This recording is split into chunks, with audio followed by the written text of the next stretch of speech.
Rruga Burrel-Klos, e cila u asfaltua rreth 7 vite më parë, është në gjendje të mirë infrastrukturore, por problem shqetësues për banorët që jetojnë përgjatë saj dhe drejtuesit e mjeteve mbetet sinjalistika. Ndonse sinjalistika vertikale është deri diku e plotësuar, ajo horizontale është kthyer gati e padukshme. Drejtuesit e automjeteve që qarkullojnë në këtë aks rrugor kanë ngritur shqetësimin e mungesës së vijave të bardha ndarse të Karrexhatës, sidomos gjatë natës.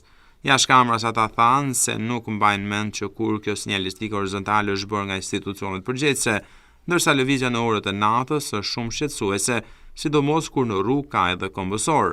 Rruga në vetvete është e ngushtë dhe mungesa e sinjalistikës fosforishente dhe asaj horizontale është rrezik i madh për përdorësit e saj. Drejtuesit e mjeteve kërkojnë që rruga të kthehet standardeve bashkëkohore dhe të jetë plotësuar me të gjithë sinjalistikën e nevojshme horizontale e ato vertikale, pasi është rrugë nacionale dhe në të kalojnë qindra automjete në ditë.